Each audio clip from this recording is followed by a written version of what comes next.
For over 2 decades, we focused on one philosophy, the 10 life values, a system that helps us examine our lives, our vision, our leadership.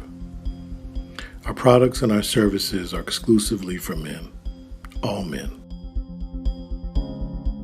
The ones who teach and mentor our kids, maintain our livestock and grow our food, make and repair our products, saves us from catastrophe, and protect our nation. The 10 life values are woven into every product and service we create. Because at the end of the day, our vision is to see all men from every community equipped with the appropriate processes and the necessary tools to be excellent fathers and the best version of themselves they can be.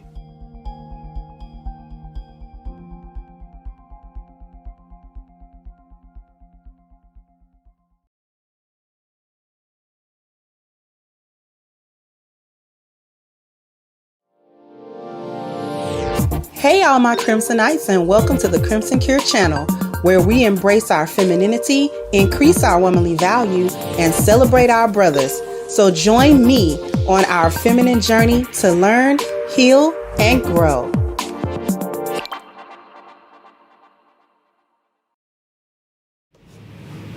Hey everybody! How's everybody doing today? Hopefully everybody's doing okay.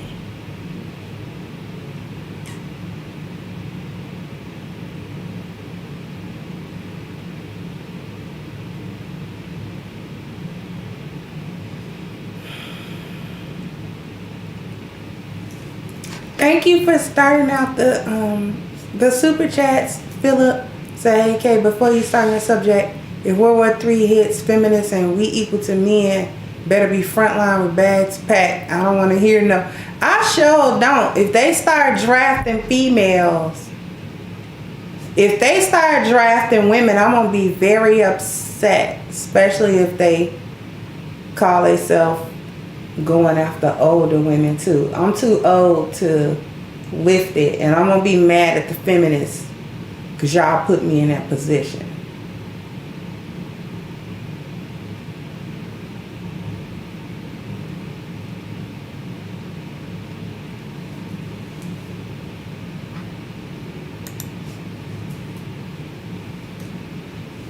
I don't need y'all put me in no feminist position.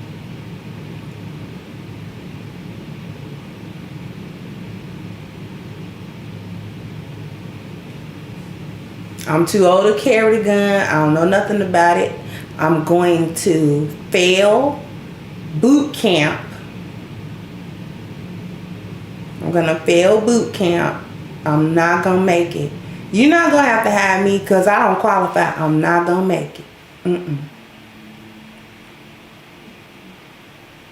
Good. That's what I'm saying. No one draft a middle-aged woman. I'm good.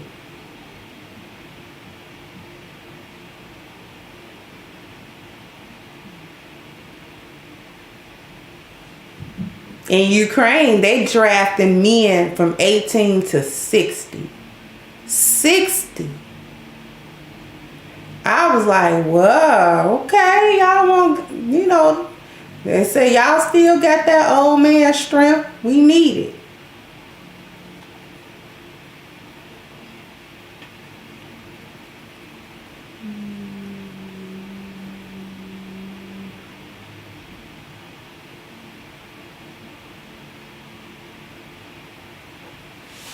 No, the video clip I saw said it was 18 to 60. If you in any type of reasonable shape as a man, you gotta fight.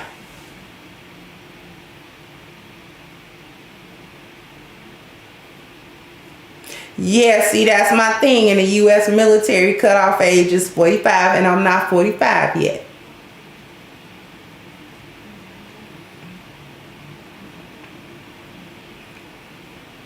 So the cutoff age for women need to be 25, since all y'all youngins want to be equal to men and want to go into the military. So 25.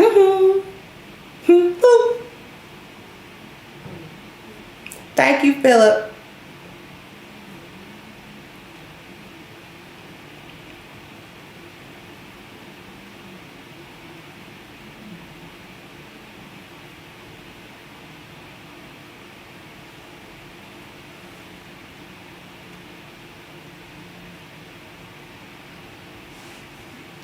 So what we have today is we're going to talk about black women still the problem 30 years later.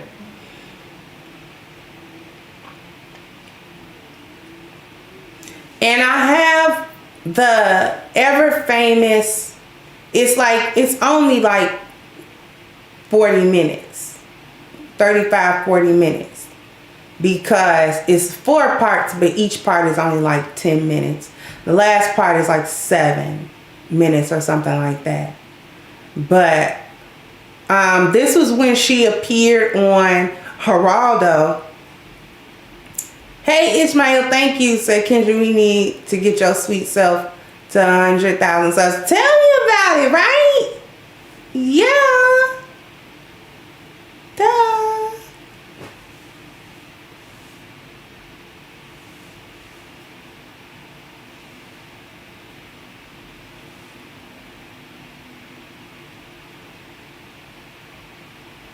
So, the clip where she shows up at Geraldo after having written The Black Man's Guide to Understanding the Black Woman. And he assembled a whole panel. It's 4 parts, like I said.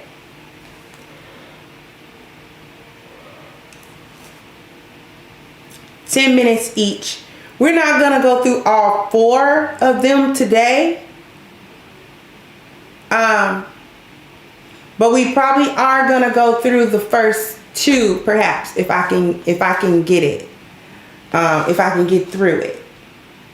So let me stop jaw jacking. Thank you, Cafe Puro. I'm still trying to get accustomed to basically my braces. And thank you for everybody that says that I sound nice. Because I'm a little bit self-conscious about the list. Just a little though.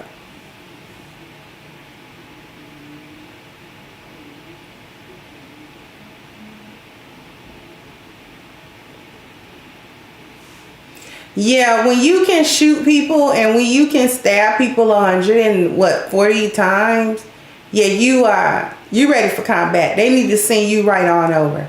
Thank Cafe Puros. A shout out to you, Iron Chef Crimson Cure. Stay cooking at the highest standards. Of course. Okay. So we're going to go through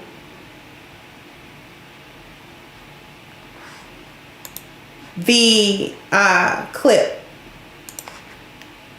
Let me go ahead and share my screen. And let's get right to it. Understandably created a firestorm of controversy within the black community. And we have assembled a distinguished group to debate its premise and its message. Basically, that the black woman is responsible for most of what ails the black community. Now, before we get into what promises to be a passionate debate, I'd like to introduce you to Debbie Mitchell, the co-producer of this program. Debbie, I want to start, I know it's unusual, but I want to start with 2 questions to you, the producer of the program. First of all, what do you think about the basic premise of the book that the black woman is responsible for most of what ails the black community?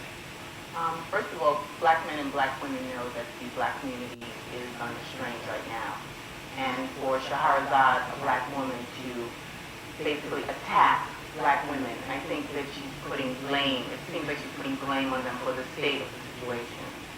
Are you frightened by this book? I mean, are people reading it? Yeah, people are reading it. It's specifically younger black males. I see a lot of them on trains when I'm coming into work. Their heads are glued to the book, and it's scary. Okay. Our program today will examine Shahrazad Ali's controversial solutions to these very severe social problems and try just as importantly to determine what black men really want from women. That is the focus of this edition of Geraldo.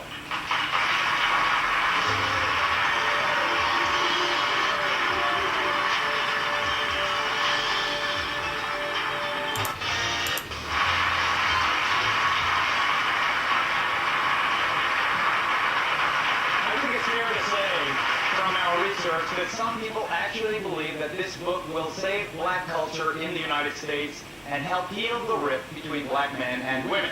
Many others, I think it's also fair to say, think that it's potentially dangerous and harmful, especially to black women. Now, Shahrazad. Now, just to sort of address it a little bit, that was the first 2 minutes. And in the first 2 minutes, we can already see how this is shaping up. Okay? Let's go ahead and get 200 likes. I got 245 people. So bam, bam, bam, bam. You gotta hit the like button. Bam, bam. You gotta So go ahead and hit the like button. Now, he starts out trotting out his producer, who's a black woman. And she goes right on the common attack. It's really interesting. As I watched this entire show, what was interesting to me is that the rebuttals are the same rebuttals from 30 years ago. Y'all got these same rebuttals from 30 years ago. For y'all to be the most educated group of women in the country, you're real quick to throw that up, to throw up in everybody's faces about your degrees and your education. Why come y'all have not been able to come up with a sufficient argument in more than 30 years against simple truths that Sister Shahrazad Ali was bringing out in her books?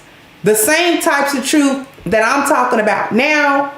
And y'all still got the same old tired excuses about she's attacking black women. And it's the same stuff. Y'all think it was an attack. This lady said an attack on black women. What was an attack? And then the thing about it is she characterized black men, young black men. She specifically said, young black men, it was scary for them to be reading her book. Now, mind you, that book, The Black Man's Guide to Understanding the Black Woman, was written for black men and giving them a peek behind the curtain. I know what your mama told you. I know what you grew up with black women and all that type of stuff. I know what you heard, but this is what it really is. She was talking about red pill truth before that was a subject matter, before there was a Matrix movie, before that was a cultural reference saying things was in the Matrix, blue pill to red pill. Sister Shahrazad Ali was talking about red pill knowledge in that book. And it was waking up. The scary part was for that producer lady was that young black men would no longer be brainwashed into believing that black women were these angelic, faultless, flawless, blameless individuals who had nothing to do with whatever's going on in the black community. She's got nothing to do with it. We know that's what you were told. However, that is not actually true. And here's a book that tells you why it is not true. Not only the fact that it is not true, but why it is not true. Where do black women get this mindset from? How does her negativity show up in the black household? How do her actions negatively affect the black household, and had been doing it up until that point for about 30 years? Since the 60s and the 70s. So 20 to 30 years, she had already come to witness the turnaround that the black family had done, the breakdown of the black family. She had seen how black men had been castigated and blamed for that okay, they have their share because black men have their issues. However, what she also saw was the gradual black women are blameless sort of thing, which caused her to even write the book in the first place. Like, wait, whoa. No group of people continues to suffer, continues to fail on such a catastrophic level. We are failing in pretty much as a group all 10 of these areas, and that doesn't happen with just black men being the fault. Black women have a percentage of culpability in the things that she does to contribute to that. This is not all 100% on men. And it was interesting that lady said the young black men reading it was scary. Could it have been scary because they were going to treat their daughters differently? The young black men were going to treat the older black parents' daughters differently than the boomer generation treated the women. Because as we can see, young back then in 1990 was Gen X. So the young black men were Gen Xers in 1990 when this was filmed. And so it was the Gen Xers that she was referring to and saying these men, it's scary that they are reading this book. Why? Because so many other social things were going on. Environmental changes, biological changes, cultural changes were happening. Because what's going on in the 90s? We're still in the throes of the crack epidemic. Hip hop had made its appearance already from the 80s. So we had changed the course of music. So that was the cultural changes.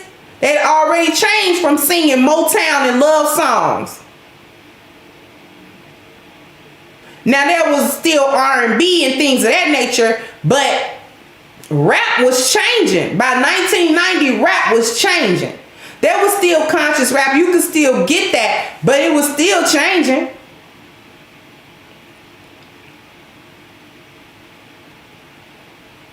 You had movies like Colors had already came out, I do believe in like 87 or something like that.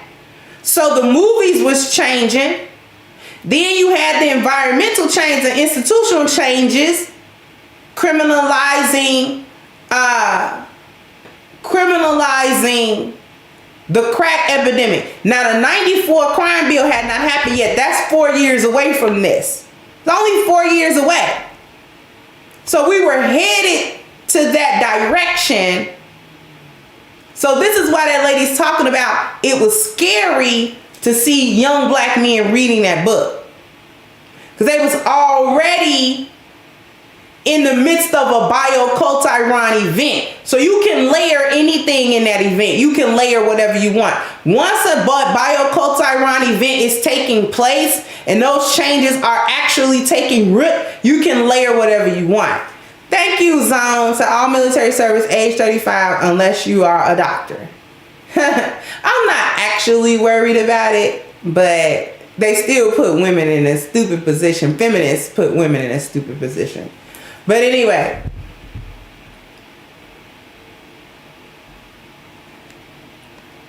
let's go back.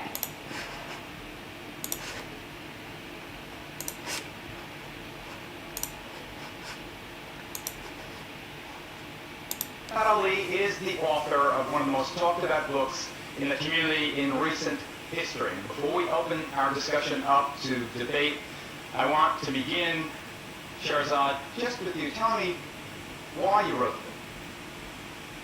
Well, I wrote it because of We are the missing link in our communities. We black women. It's the only information the black man has not had. And we certainly represent the only group here in America who have never been examined for the root causes of our behavior. The white man has been examined, the white woman, and the black man certainly. Now first, let me say to the world that my position is that the black woman's disrespect and rebellion against the leadership and the authority of the black man is a direct cause of breakdown in our family structure. I am not saying, wait a minute, Okay. because this, as we know, will go to hell in a minute. Let me first tell you what I'm saying.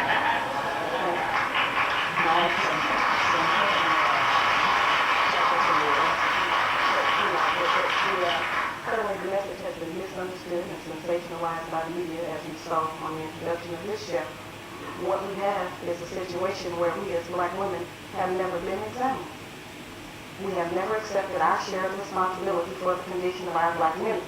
I am not saying that we are 100% responsible. I'm saying that the black man is 50% responsible and we are 50% responsible. Now, what she said was crystal clear. It was crystal clear what she said. I'm not going to stay long. I'm in your face. I'm going to go back sooner rather than later. But what she said was crystal clear. She talked about the disrespect and the rebellion against the leadership of the black man has caused the breakdown of the family. And yesterday when I did a review of my appearance on the Revolt Daily News show, that was actually at the crux and one of the questions that have been asked. Okay? The breakdown of the family. Black people want to talk about the unification or the lack thereof of black people. Yet, we do not unify on the basic level, which is marriages and within our individual family units. As we know on this channel, family is one of the internal values. It is number 3 on the list of the 10 life values. So it's pretty high on the list. It is an internal value. That value among the black community is in complete breakdown. It was even then. Which is why she wrote the book. Which is why she said what she said in the opening statement. That it was her position that the disrespect and the rebellion overall in general to the general concept of black male leadership in his family, in his home, in his communities has led to its breakdown. Thank you again, Ishmael said, will you do call on for your show for men and women? Do y'all want a call-in show? Y'all at some point want like a call-in show? Because I've never truly given it a whole lot of thought. Please give me the 400 likes. I got 418 people. I only got 289 likes. I'm going to go ahead and go back to... I'm going to go ahead and go back to the show. And this doesn't really have a whole lot to do with DV. DV is another subject.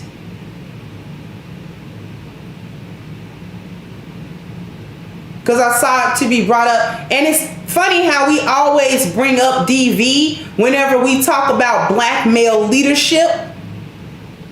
And whenever we talk about black male masculinity. and them having the same kind of control in their communities and families that other men in their racial or ethnic group have in their culture, their homes, their families, their communities. You'll see it, because I'm gonna make a point about that.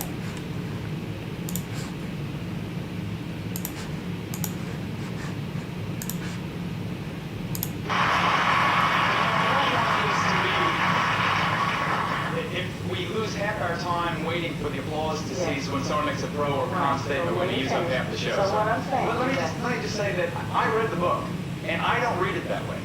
I read the book, and I think that when you have, it is impossible to sensationalize a book that uses quotes like, "The black woman is a rat who behaves like a dog," or something like that. What is your nationality? Puerto Rican. Okay, well, I didn't write it for the Puerto Rican man. I wrote it for the black man. So, that's what I'm trying to demonstrate. That we have a very special man, and he has a set of very special needs, just like we have. We need to stop claiming that we are all the same. We are not all the same. We have the problems that come from the psychological trauma that we suffered in slavery that we have not revived from yet. And so we have to address that. And we can no longer pretend that it's the white man's fault, or that it's your fault, or anybody else's. I'm just saying, let's go into our homes and let's look at ourselves. The only civilizations where we have ever been successful, and the black man didn't have a problem supporting us, being in charge of our homes and raising our children until he was brought to this country and turned into a slave, and he lost his position in our home. Is it fair to say, Shahrazad, Ms. Ali, whichever you prefer, that you propose that the black man should be the superior figure in the family and the woman subordinate to the man? He is. We have just devalued the importance of his presence in our home. Okay, that leads me to this. What was interesting about that very exchange? Thank you, Hank.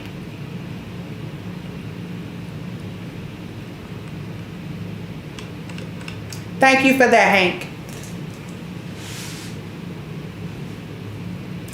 I'm going to make my point after this commercial break. So we're going to go to commercial break.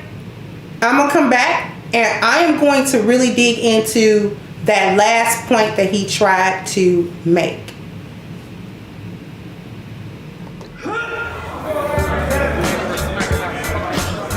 When I'm training for professional competitions, men and women always ask me for advice.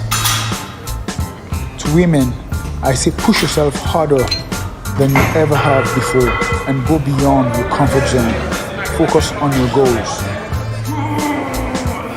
Men, if I am willing to push myself to become Mr. Olympia in 2022, then I only have one thing to say to you. Bring your A game. Here we go again.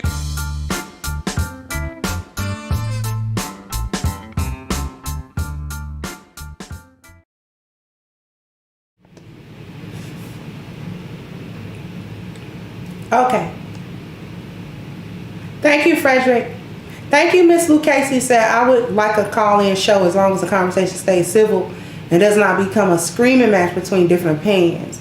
I love the current format because there are no interruptions. I actually like the fact that there aren't any interruptions either. I don't mind like call-ins or whatever. Not panels. Not panels.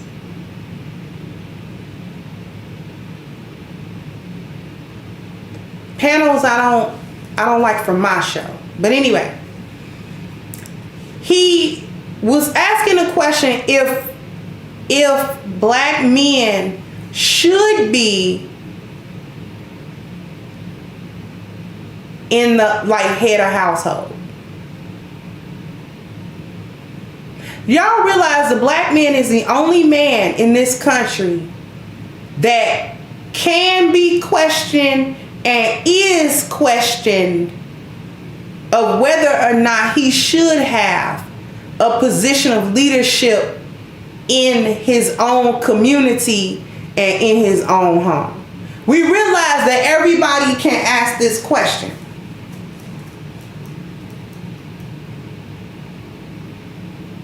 Now this question is asked by a man who just said he was Puerto Rican, who basically comes from a very patriarchal culture,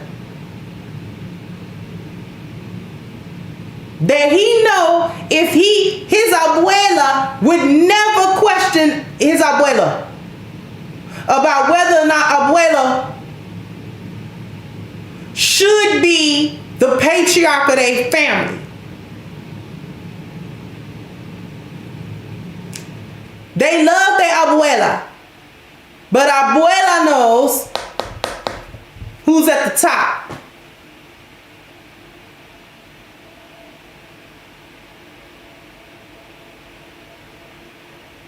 So it was interesting to me to watch a man that comes from a very patriarchal culture ask a black woman whether or not a black man should be in a position of authority in his home, in his community, in his culture. Not should black men rule everybody else's culture. We ain't talking about all that. We talking about black people.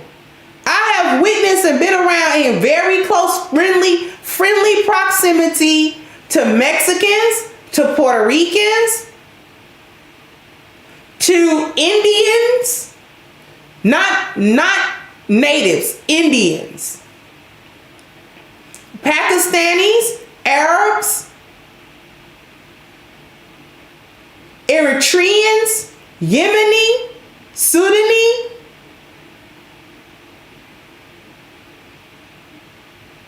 And in all of these various cultures, nobody questions whether or not the men should have leadership in their respective culture and family. Nobody questions that.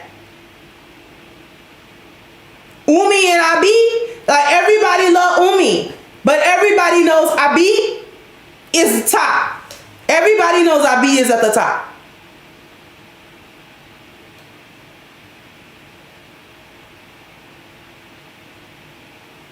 So I found it to be interesting that the black man, because she made a very good point.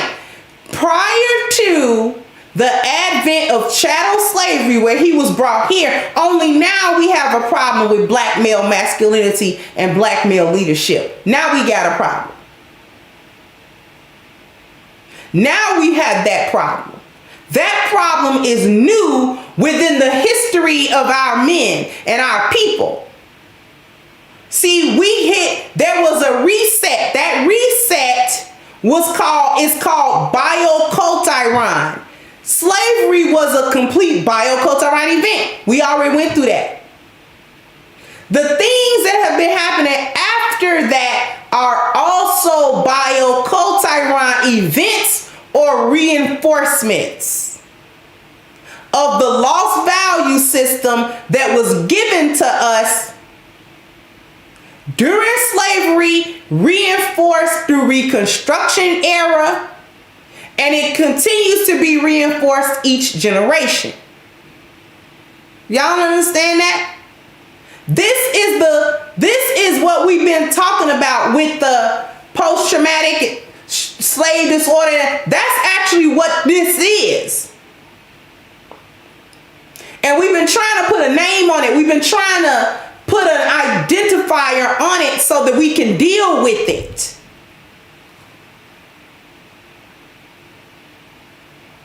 And Sister Ali's book was a move in that direction to try to put something to it so we can deal with it. The book is written in layman's terms, and you're going to hear them attack it because it's not from academia. But Sister Shahrazad Ali never claimed to be from academia. She's not from that. That's not where she's from. So she never claimed that. So them attacking her on that was a straw man. But you'll hear that later.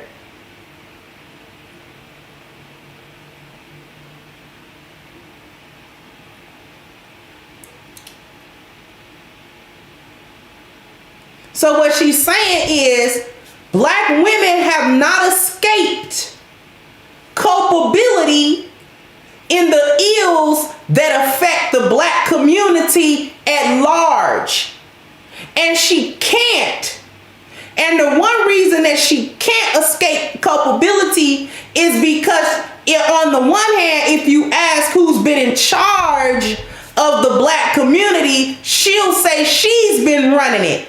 Well, if you run something, that means you're the leader. And if you're the leader, you're responsible for the outcome of that which you control, whether the outcome is good or bad. So you can't on the one hand say I'm the leader, and then when people start pointing out the outcome of your leadership and saying that the leadership was bad because the outcome was bad, then you get to fall back on where the men should have been the leader. And we only failed because we're women and we're ill-equipped to be the leaders. But then on the other hand, I don't know how y'all got as many hands as an octopus. Then on the other hand, you don't need black men. Black men are incompetent. So if you don't need black men and black men are incompetent, then leadership should have rightfully failed to you for the community. Okay, and if leadership rightly failed to you because you're the more competent of the two, then our community should be thriving. Nobody likes lines of logic. No one likes taking things to their logical conclusions.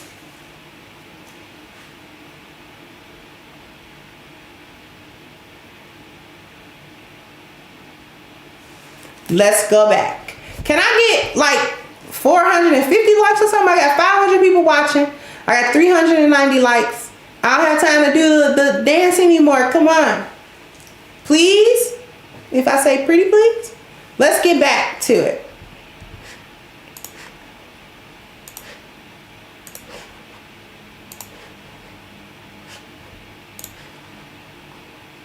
And you understand while stating that flies directly in the face of all the women's movement, black and white and red and brown and yellow, has accomplished in 2 decades. We haven't, as black women, we talk about our political accomplishments, but politics means policy.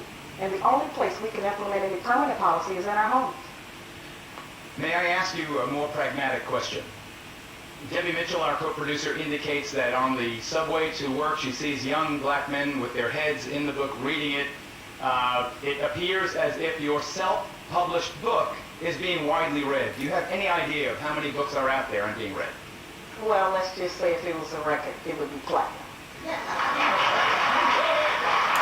And I like it when she talks her stuff. I'm not gonna cut it off, but I do want to he threw feminism in her face and said that what she talked about flies in the face of, or that feminism flies in the face of what she's talking about, of all of the accomplishments of women over the past couple of decades. See, what he's representing here supposedly is the antagonist to her protagonist. Geraldo is supposedly here he's supposedly the protagonist to her antagonist. Okay? He is representing mainstream media's dog in the fight for the destruction of the black family by way of black women's destructive mindset, of which feminism is a root and continues to be reinforced. So he's supposed to be the protagonist in all of this instead of impartial. He is acting as the voice of good, the voice of black women. He's acting as the avatar for black women to speak against what Sister Ali is actually bringing to the table. And I love the freeze frame of her face right here, because she's looking at him like, boy, if you don't knock it off, I know what you're doing. But anyway, let's continue. Let me introduce our other guests, some of whom share Ms. Ali's points of view, others dramatically and profoundly disagree. Sitting next to her is Salathia Luster. He is the vice president of a group called BOND. That stands for the Brotherhood Organization of the New Destiny. It is a support group for men who believe that problems in the black community do indeed stem from black women's superior role in the family. Ariola Sinclair is a writer for the New York Amsterdam News, the most important publication, I think it's fair to say, in the African-American community, at least in this town. She has written extensively about her own personal and the public's reaction to this book. She claims the book may serve to further alienate black women from black men.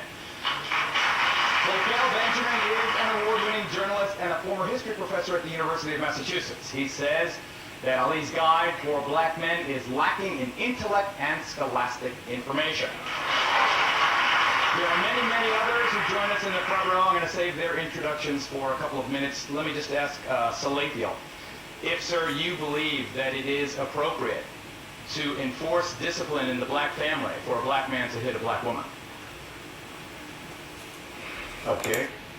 Notice before this brother speaks, which I ain't gonna say it. Anyway, before he speaks, I just want you guys to note that he assembled people from academia to oppose her. He assembled people from the seat of feminist thought, who we know feminism has its root in WS. And academia is many times where much of this stuff gets reinforced and sealed in. Thank you, Barry. Said fantastic insight and observations. Thank you so much. And 39 Dina, thank you, sweetheart. So we're gonna go ahead and let the man answer the question. And this is why you gotta be able to stand on your square when you get into the arena with these hyenas and maggles of all different races and backgrounds. You gotta be able and willing to stand in the face of the truth, regardless of the backlash that you may receive and what people might think of what you're saying. If you are telling the truth, many times it's going to be uncomfortable for those who don't want to hear the truth, who have never heard the truth before. Truth is uncomfortable, especially when we live in a world full of lies, where it's fashionable to lie to each other, lie to yourself, you know what I'm saying, and run a whole entire lost value system on lies. This is why there was such an attack on Sister Ali and her ideas that she wrote in her book and self-published. This is why there was so much backlash, because she was simply sitting down truth, and they're gonna keep saying that this was a book she didn't go through the main publishers and things of that nature, yet she made a cultural impact. And that was what they were afraid of. The producer said it. I'm scared. She said she was scared of black men reading it. But the problem was that black people in general were reading it. It made a cultural impact, the likes of which, if black people had been awakened at that time, a Biocult Iran event would have started.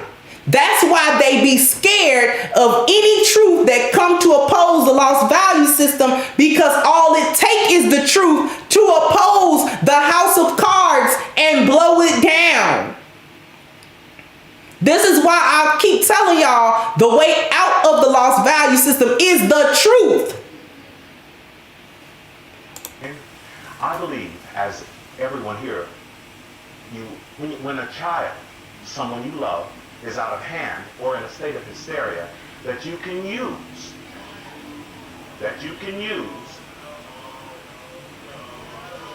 reprimandation, that you can spank the child to awaken them, not to put them to sleep. And that also, please let me finish my point, and also that it must be done in a state of non-anger. It must be done from a point of self-control. It must be done from observing that this is necessary for the well-being of the human being. She doesn't say spanking, sir. She says smacking in the mouth very specifically. Have you ever seen a person in hysteria? Have you ever seen a person that is in such a psychotic state that it takes a strike to bring them to reality? The pain is actually an awakening process. Quote, if she ignores the authority and superiority of the black man, there is a penalty. When she crosses this line and becomes viciously insulting, it is time for the black man to soundly slap her in the mouth. Tip. Now, I think we are all here because I have tried to deliver a message to my people to help us with this healing process. Certainly, it's a very sensitive issue and one that all of us are affected by. We cannot deny that the black man is beating us. He's killing us. He's murdering us. He's stabbing us. He's doing horrible things to us every day that we live. Domestic violence in the black community is at an all-time high. I'm trying to put some direction and restriction upon a situation. Now, initially, I thought that black women were opposing to that one sentence out of that 204-page book because they were actually outraged. But I think it's a smokescreen, brother, and I think they're trying to make the sum total of the message in my book land on that one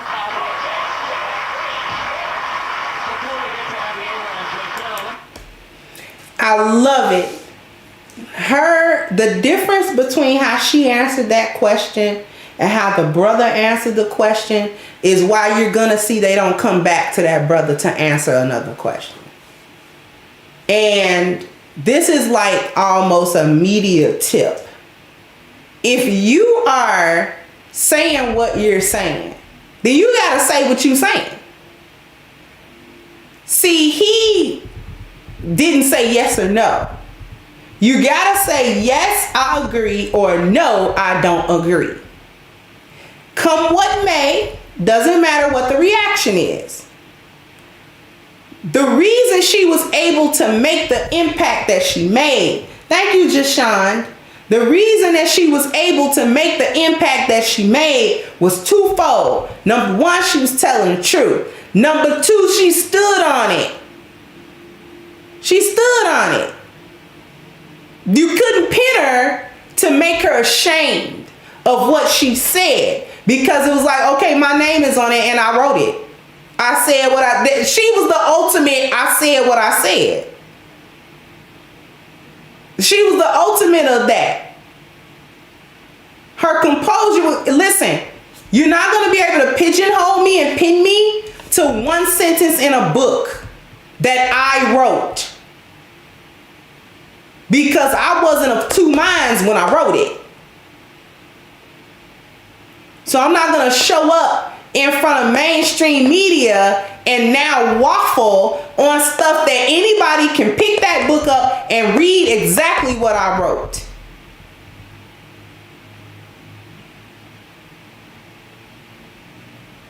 If you stand in one way, you got to stand in that way.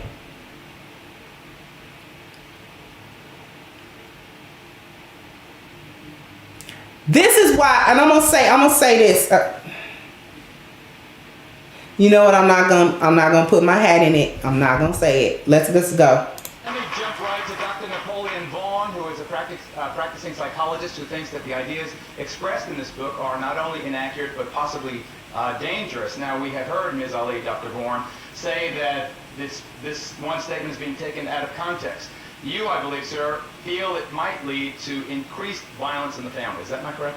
I had a patient come to me not too long ago with book in tow, a 32-year-old virgin male who had just broken up with his wife, and what he did was punch her out. This is how he thought that he should make love to her and that he should... Can anybody spot the lie that he just told? Can anybody spot this lie? I'm going to rewind it and then you tell me the lie. To increased violence in the family. Is that not correct? I had a patient come to me not too long ago with book in tow, a 32-year-old virgin male who had just broken up with his wife, and what he did was punch her out.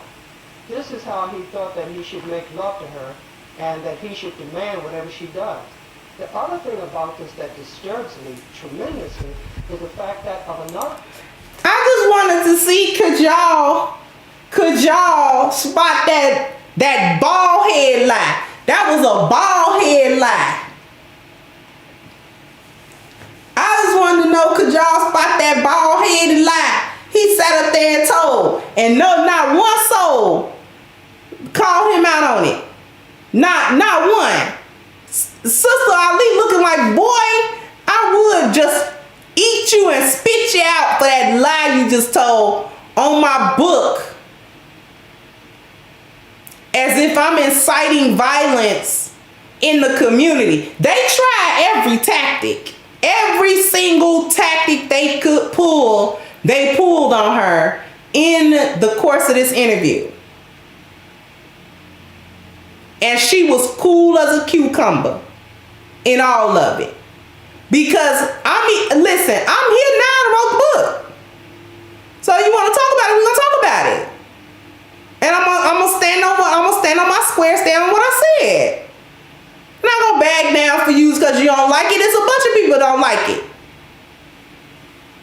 A patient of mine, a female, whose husband said to her, "You do what I tell you to do," and she decided, "Well, you're my husband, not my father," and she decided that she was going to go visit her mother. She took the baby in the carriage and started off to visit her mother. Before she knew it, she was falling down. Before she knew it, the lies. Anyway. The baby, so she continued walking. Before she knew it again, he was on her with a brick in his hand against her head. Until. Now, if he was hitting her with a brick, well, first of all, where he get a brick? They thought they was at home. Where did he get a brick? And if he was hitting her with all his might with a brick in her head, do you know she's not alive? Anyway, I'm gonna move on real quickly to part 2. Let him finish telling y'all this lie. And she decided, "Well, you're my husband, not my father." And she decided that she was going to go visit her mother. She took the baby in the carriage and started off to visit her mother. Before she knew it, she was falling down. She had taken the baby, so she continued walking. Before she knew it again, he was on her with a brick in his hand against her head. Until somebody of the neighbors came along and yanked her off. What I'm seeing is a tremendous amount of this from a psychologist's point of view. And if I see someone who's in a category like this, you talk about trauma, this is the clear essence of trauma, which is tantamount to psychosis. And this in essence is the danger. What? That is the face of a sellout. See, he sold out because he allowed himself to be paid to get up there, tell a bold-faced lie against a sister that he know is telling the truth to get black people out of the lost value system. That is what black women have been doing as a collective. Collectively. There was only one black woman, one out of this whole group that actually agreed with Shahrazad. Everybody else had a problem with her. You know what? How much? Let me come back down because I think I might be running out of time. We only got about 4 minutes. We could go back and watch a little more. And then I'm going to close my comments because we doing this. We going to do this tomorrow. Y'all want a part 2 to this? Because we got to break the whole thing down. So this is probably going to be all week. So let's go. The premise of the book is That's it. It's entirely again. What? all right. Now wait, there's a person in the audience who seems upset with what he said. What? Yeah, let me tell you something. First of all, I'd like to say thank you for writing the book. It's very beautiful. I got to say that, number one. Number two, just like the sister said, I got the book. I have the book, right? First of all, she said she's not blaming all black women because you got just as much bad black women like you have bad black men. The point is this. That is, it's just that a lot of black, not all, but a lot of y'all sisters, black sisters, you labor under the misconception that you walk around with hail and wings 24/7. That's why she wrote the book. And Lola Sinclair from the Amsterdam News. Now, before we let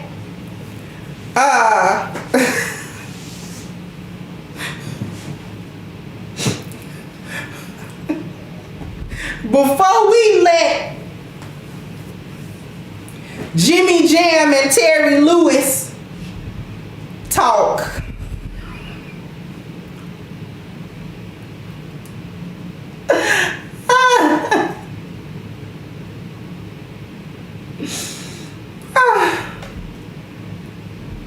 before we let You know what? Let me not roast. I'm not gonna roast. That man. Matter of fact, I'm gonna save her because she's a doozy. I'm gonna save her for tomorrow.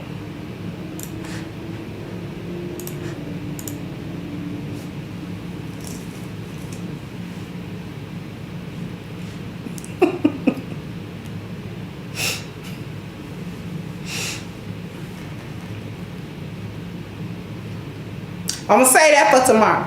But what I wanted to end off on was the young man who spoke.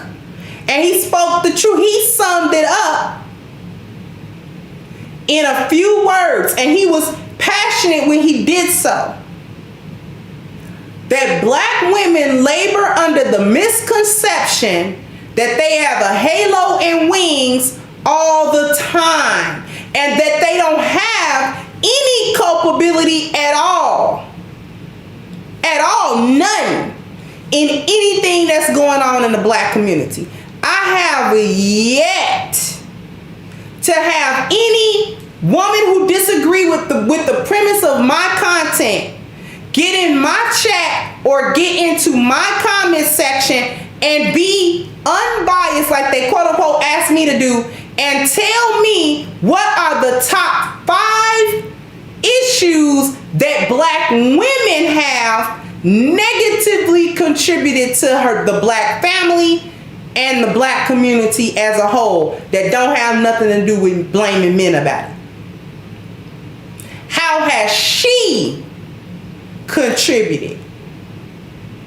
Just black women. And I have yet to hear one. Why I thought Miss Melody? Why did I think? I just couldn't think her name. I kept on thinking about KRS-One. But I couldn't. She didn't look like KRS-One. That's Tarana Burke.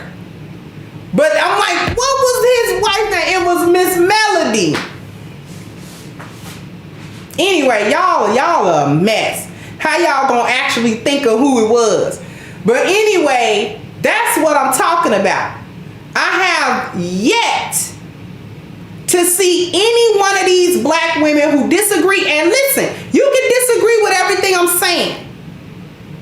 But tell me, if we are catastrophically failed as a group of people, how did the black woman contribute to that? We can talk all day about how black men contributed to it.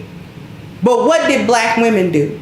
And y'all don't ever say, because y'all don't want to have no accountability for having done any of it.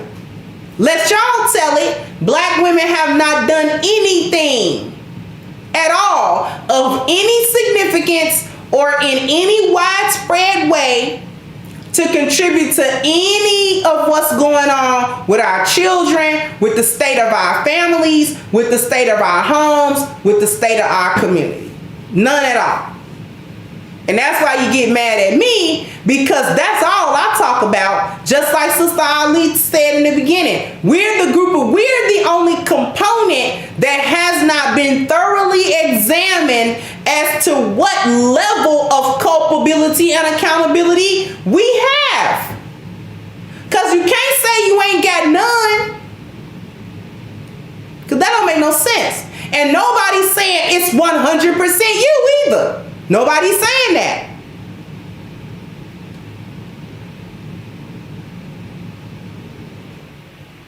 Anyway, I'm going to save this to part 2 tomorrow. We're definitely doing a part 2 tomorrow.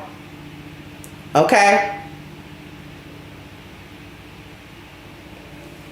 And this part 1 lesson has been brought to you by A-Game, a male herbal solution with 21 wonderful herbs and no artificial ingredients. So fellas, you want to be on your A game. Ladies, you got men in your life that you want on their A game. All you got to do is click the link at the top of the chat, agameherbal.com, and you can get a 10% discount using the code Kendra10. And you get this box of awesomeness delivered to you ASAP. I want to thank everyone for their generous contribution. I want to thank everyone for their time, for their likes. And I'm going to go ahead and, never let me forget to give a warm thank you for my supportive team who is always looking out for me, always helping me, always supporting me so that I can bring everyone this content on a daily basis. So with that being said, I'm going to wrap this up and I'll catch you guys on the next one. Bye-bye, Crimsonites. Hey guys, please like, share, and subscribe to the channel and hit the notification bell. And if you've got more to say on the topic, leave a comment down below. Also, don't forget to support our sponsor who so graciously supports this channel by clicking the description box and the link for A-Game at agameherbal.com. You can go ahead and get a 10% discount off of your next purchase using the code Kendra10. This has been yet another Crimson Cure production, and I'll catch you guys